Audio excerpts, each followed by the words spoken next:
the silent composer. The grand piano sat untouched in the corner of Emilio Vartanian's small Vienna apartment, a magnificent beast reduced to an ornate piece of furniture.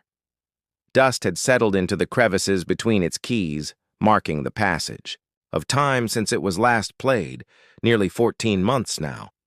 Emilio ran his fingers across the mahogany surface, feeling the smooth texture beneath his calloused fingertips. At 42, his hands still looked young, still capable of dancing across those 88 keys with the grace that had once earned him standing ovations in small concert halls across Austria. But those days were gone. The morning light filtered through the thin curtains, casting long shadows across the wooden floor. Outside, Vienna was awakening. Street vendors setting up their stalls, cafes opening their doors, musicians preparing for another day of entertaining tourists. Emilio could see it all from his third-floor window, but he couldn't hear any of it. The diagnosis had come 14 months ago. Degenerative hearing loss. Progressive, irreversible. The specialists had given him timeline estimates, suggested hearing aids for the interim, but the reality had been more brutal than any prediction. Within 6 months, the world around him had faded to a muffled hum, and now even that was mostly gone. "Coffee, Herr Vartanian?" His elderly landlady, Frau Müller, appeared at his doorway, holding a steaming cup. She had taken to checking on him daily, concerned by his increasing isolation. She exaggerated her mouth movements when speaking to him, a gesture he appreciated even as it reminded him of his condition. "Thank you," he replied, taking the cup, hoping his voice sounded normal. He'd lost the ability to gauge his own volume. Frau Müller glanced at the piano, then back at him, her eyes filled with the unspoken question she asked every few weeks. He shook his head slightly, and she nodded in understanding before leaving. Emilio sipped the coffee and opened his composition book. Blank for months now. Before his hearing had abandoned him completely, he had tried to compose from memory, relying on his internal understanding of music theory and harmony. But without being able to hear the notes, to test harmonies and progressions, his confidence had crumbled. How could a deaf man compose music? It seemed like a cruel joke. His savings were dwindling. The private music lessons he had once given to supplement his income were no longer possible. He had resorted to doing illustrations for children's books. Another passion, but one that had always been secondary to music. The irony wasn't lost on him that he could still create visual art while being unable to create what he loved most. A notification flashed on his phone. An email from the Vienna Music Academy, where he'd once studied. They were organizing a contemporary classical music competition. The prize was substantial, enough to support him for at least a year. In another life, he would have jumped at the opportunity. He closed the email without responding and grabbed his sketchbook and pencils. He had an illustration deadline approaching for a publisher in Munich. At least that was something he could still do. As he sketched, his mind wandered to the unfinished symphony in his drawer, his most ambitious work, begun 2 years ago. He had completed only the first 2 movements before his world went silent. The third movement existed only in fragments, notations, and in his imagination, a place where he could still hear the swelling of strings and the delicate interplay of woodwinds. By evening, Emilio had finished his illustrations, but felt the familiar emptiness settling in his chest. On impulse, he packed a small bag with his sketchbook, some clothes, and his unfinished symphony. He needed to get out of Vienna, away from the constant reminder of what he'd lost. Perhaps a change of scenery would help clear his mind. He left. A note for Frau Müller explaining he would be gone for a few days, and headed to the train station. He didn't have a destination in mind, just an overwhelming need to move, to escape the silence that had become his prison. At the station, he purchased a ticket for the overnight train to Milan. As he waited on the platform, he watched other travelers, couples, laughing together, families herding excited children, business people focused on their phones. all living in a world full of sound that he could no longer access. The train arrived, its vibrations resonating through the platform beneath his feet. Emilio boarded, found his compartment, and settled into his seat by the window. As the train pulled away from Vienna, he placed his hand on the glass, feeling the gentle rumble of motion. He closed his eyes, remembering the concerto he'd once composed inspired by train rhythms, the steady beat of wheels on tracks, the varying tempos as the train accelerated and slowed.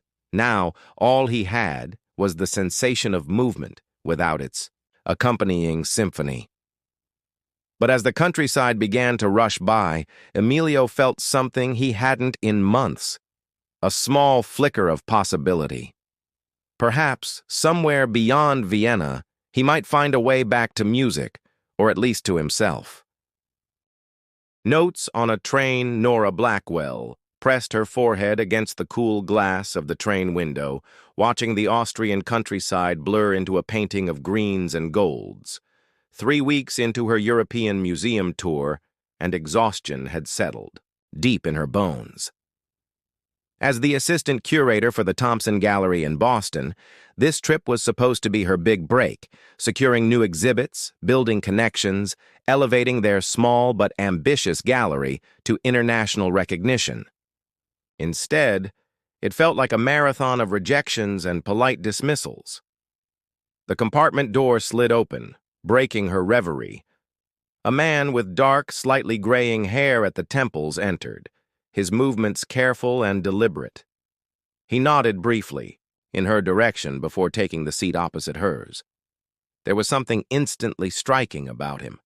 Not conventionally handsome, but his face carried the weathered lines of someone who had lived deeply. "Milano?" she asked, attempting conversation. The man looked at her with slight confusion, then nodded, pulling out a sketchbook. Nora noticed he was watching her lips intently. "I'm sorry," she said, realization dawning. "Are you—" She gestured to her ears. He nodded again, offering a small, resigned smile. "I'm deaf," he said, his accent revealing his Austrian origins. "But I can read lips if you speak clearly." "I'm Nora," she said, exaggerating her mouth movements slightly. "Emilio," he replied, then returned to his sketchbook. Curiosity piqued, Nora tried to glimpse what he was drawing. Sensing her interest, Emilio hesitantly turned the sketchbook toward her. On the page was a hauntingly beautiful drawing of a woman. Her, she realized with surprise, but transformed. In his rendering, she wasn't the tired, frustrated curator. Instead, he had captured something beneath the surface, a resilience, a quiet determination she hadn't realized was visible. "You're very talented," she said, genuinely impressed. "It helps me see people," he replied, "since I can't hear them anymore." A sheet of paper slipped from his bag as he adjusted his position. Nora reached for it, glancing at what appeared to be sheet music before handing it back. Emilio quickly tucked it away, but not before she noticed the intricate notations. And the title, Symphony No. 3 in D minor, unfinished. "You're a musician?" she asked. Pain flashed across his face. "I was," he said simply. As the train rumbled through the night, an unexpected connection formed. Emilio shared how he'd lost his hearing, how music had been his life's work. Nora told him about her string of professional disappointments, her fear that she'd never make a meaningful contribution to the art world she loved. "Sometimes we must lose what defines us to discover what remains," Emilio said, the words clearly hard-won wisdom. When the train attendant came through, Emilio didn't notice. Nora ordered coffee for them both, motioning to make sure he saw her. "Do this." The simple act felt strangely intimate, being someone's ears for a moment. As dawn broke over the Alps, Nora made an impulsive decision. She took out her business card and wrote on the back, "Your art tells stories. Maybe your music still can too." Emilio studied the card, then looked up at her with an expression she couldn't quite read. Before they parted in Milan, he handed her a page from his sketchbook, the drawing of her. On the back, he'd written, "Thank you for seeing me, not just my silence." Nora hadn't expected that a chance encounter on a train would be the first moment, in weeks where she felt truly seen. As she watched Emilio disappear into the Milano Centrale crowd, she wondered if their paths would cross again, never suspecting how thoroughly this brief meeting would change both their lives. The unfinished Symphony Milan's summer heat clung to Emilio's skin as he made his way through the bustling Navigli district. 2 weeks had passed since his train journey, yet he couldn't shake the memory of Nora Blackwell, the American curator, with kind eyes, who had looked at his illustrations with genuine appreciation. He'd extended his stay in Italy, finding unexpected solace in sketching the canal-side cafes and architectural details of the city. Today he sat at an outdoor table, nursing an espresso, when his phone vibrated with an email notification. It was from Nora. "I can't stop thinking about your unfinished symphony. There's a composer at the Thompson who specializes in music for the deaf, vibrotactile compositions. Would you consider sharing your work with her? No pressure. Just a thought." Emilio stared at the screen, conflicting emotions washing over him. His first instinct was to refuse. His symphony was personal, painful, a reminder of what he'd lost. But Nora's words on the train kept returning to him. "Your art tells stories. Maybe your music still can, too." After hours of internal debate, he replied with a simple yes and attached the digital files of his unfinished symphony. Days later, his phone vibrated again. This time, it was a video call request from Nora. He hesitated before accepting, knowing he wouldn't hear her but curious nonetheless. Nora's face appeared, and beside her sat an older woman with silver-streaked hair. Text appeared at the bottom of the screen. "This is Dr. Josephine Reeves. She wants to talk to you about your symphony." Dr. Reeves began speaking, and Nora typed her words in real time. "Mr. Vartanian, your composition is extraordinary. The structure, the emotional depth. It deserves to be completed." Emilio shook his head. "How can I complete what I cannot hear?" Dr. Reeves smiled and signed something. Nora typed, "She says, music isn't just heard, it's felt. Come to Boston. We have technology that might help you feel your music again." 3 weeks later, Emilio found himself in a specialized studio at the Thompson Gallery, surrounded by equipment he'd never seen before. A floor platform vibrated with low frequencies while lights pulsed in sync with higher notes. Dr. Reeves had developed an entire system translating musical elements into tactile and visual experiences. "Close your eyes," Nora typed to him. "Feel this." As the first movement of his symphony began playing through the system, Emilio felt the vibrations rise through his feet, up his legs, resonating in his chest. Lights danced behind his closed eyelids, bright for the violins, deeper hues for the cellos. It wasn't hearing, but it was something powerful, something he could work with. For the first time since his world went silent, Emilio felt connected to his music again. Tears streamed down his face as he opened his eyes to see Nora watching him, her own eyes glistening. Over the following weeks, Emilio worked with Dr. Reeves and her team, learning to compose using the vibrotactile system. His hands remembered what his ears could not: the mathematical precision of harmony, the emotional truth of melody. Slowly, painfully, joyfully, he began completing his third movement. Nora came daily, watching his progress, bringing him coffee, sometimes just sitting quietly beside him as he worked. Neither acknowledged the growing connection between them. It seemed too fragile, too unexpected to name. One evening, as they walked along the Charles River after a long day at the studio, Emilio handed Nora his sketchbook. Inside was a new drawing. Nora, at the piano in the studio, her face alight with concentration as she tested parts of his composition. Unlike his usual detailed style, this was impressionistic, conveying feeling over precision. "This is how I see you now," he said. "Not just with my eyes." Nora took his hand and placed it over her heart, then formed her words carefully so he could read them. Some things don't need to be heard to be understood. As autumn painted Boston in rich oranges and reds, Emilio completed his symphony. The final movement, begun in silence, finished through feeling, was unlike anything he'd composed before. It had a raw power, an emotional honesty that transcended traditional composition. What neither of them expected was what would happen when the Thompson Gallery decided to showcase his work in a most unconventional way. Echoes across oceans. The exhibition hall of the Thompson Gallery had been transformed. Instead of the typical quiet, reverent space of an art museum, it pulsed with energy. The floor had been fitted with vibration panels. Light installations responded to musical notes in real time. And in the center stood Emilio's completed symphony, not just as sheet music behind glass, but as a multi-sensory experience. The Silent Symphony, Music Beyond Hearing, read the exhibition title. Nora had worked tirelessly to make this happen, convincing the board that this was more than a music showcase. It was a revolutionary approach to experiencing art. On opening night, Emilio stood nervously at the entrance, watching people remove their shoes before entering the space.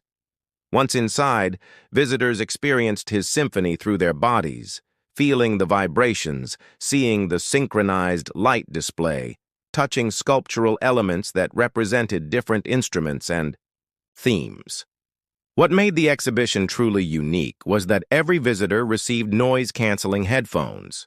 To experience music as Emilio does, Nora had explained in the program notes, not through absence, but through transformation. The Boston Globe's art critic called it a paradigm shift in musical presentation. Other reviews followed, all enthusiastic, all marveling at how a deaf composer had created something that hearing people described as more immersive than traditional concerts. But it was a visiting Japanese museum director, Hideki Tanaka, who changed everything. After experiencing the exhibition, he approached Nora with an unexpected proposal: bring the Silent Symphony to Tokyo as part of an international festival on sensory art. "We would like to commission Mr. Vartanian to create a new piece specifically for our space," Mr. Tanaka said through an interpreter. "One that bridges Eastern and Western musical traditions." When Nora relayed this to Emilio, he stared at her in disbelief. "They want to commission me? A deaf composer?" "No," Nora replied, making sure he could read her lips clearly. "They want to commission you, Emilio Vartanian, because of what you create, not despite how you experience the world." Within months, what had begun as a single exhibition expanded into an international tour. Paris, Berlin, Singapore, Sydney all wanted to host the Silent Symphony. Emilio found himself flying around the world, working with musicians and technologists to adapt his compositions to different spaces and cultural contexts. Through it all, Nora remained by his side, initially as his curator and interpreter, but increasingly as something more. They never put a name to it, this connection that had begun on a train and deepened through art. It simply existed, as natural and necessary as breathing. In Tokyo, after the successful premiere of his new composition, Dialogues in Silence, Emilio stood on the balcony of his hotel room, looking out at the neon-lit cityscape. Nora joined him, handing him a letter that had arrived from Vienna. It was from the Vienna Music Academy, the same institution that had sent the competition notice he'd ignored months ago. They were offering him a position teaching a new course, Composition for Multisensory Experience. "Will you take it?" Nora asked, her expression careful, guarded. Emilio looked at her, realizing that his answer wasn't just about a job. It was about where and with whom he wanted to build his future. "I don't know," he admitted. "Everything has changed so quickly." That night, unable to sleep, Emilio began sketching. Not music this time, but a series of images. Nora on the train, her face illuminated by the vibrations of his music, her silhouette against Tokyo's skyline. By dawn, he had filled pages with memories translated into art.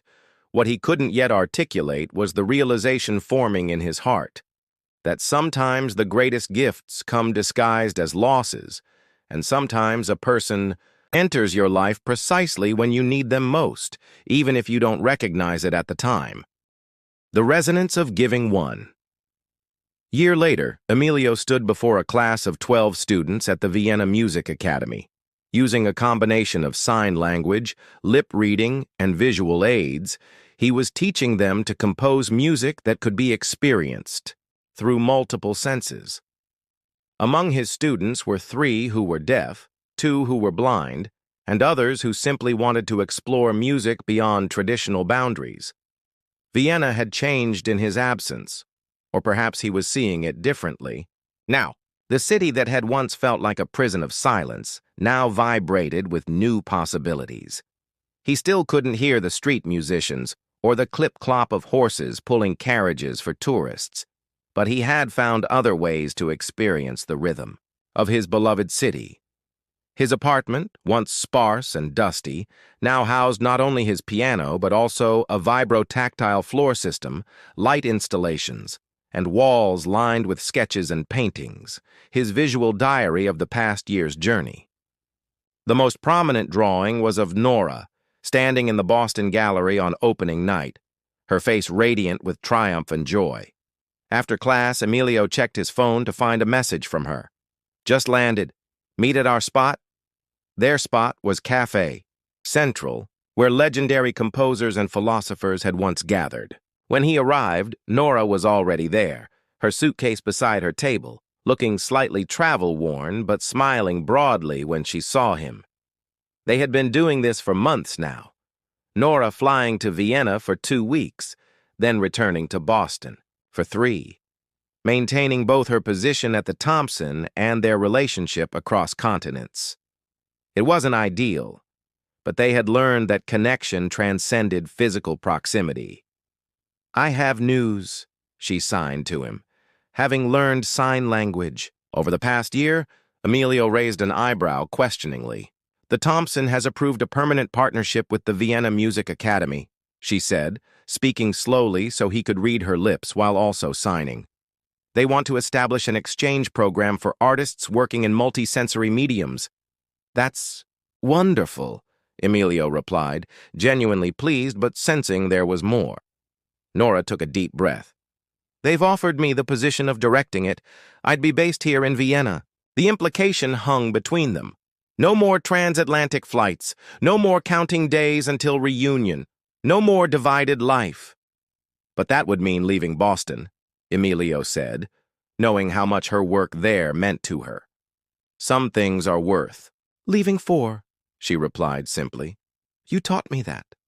Later that evening, they sat together at his piano. Emilio placed his hands on the keys, not to play in the traditional sense, but to feel the vibrations as Nora played a piece he had composed for her. A simple melody that captured their journey from that first train encounter to now. As she played, he placed one hand on the piano's body and the other gently on her shoulder, feeling the music move through both the instrument and the person who had helped him find his way back to it. His world might be silent, but it was far from empty. That night, as Nora slept beside him, Emilio reflected on how completely his life had transformed. A year ago, he had been a broken man fleeing Vienna, carrying the weight of an unfinished symphony and a future he couldn't imagine. Now his music was being performed around the world, experienced in ways he had never dreamed possible. More importantly, he had learned that there are many ways to hear, through touch, through sight, through the heart. His deafness, which he had once seen as an ending, had become the beginning of something profound. In the morning, he would take Nora to meet his students. He would show her the course curriculum he was developing. They would discuss plans for the exchange program and their future together. But for now, in the quiet darkness, he simply gave thanks for the mysterious workings of fate that had placed him on that specific train on that specific day. Sometimes, life's most beautiful compositions arise not from what we gain, but from what we give when we have nothing left to lose. And sometimes when we think we are irrevocably lost, we are actually just finding our way to where and who we are meant to be.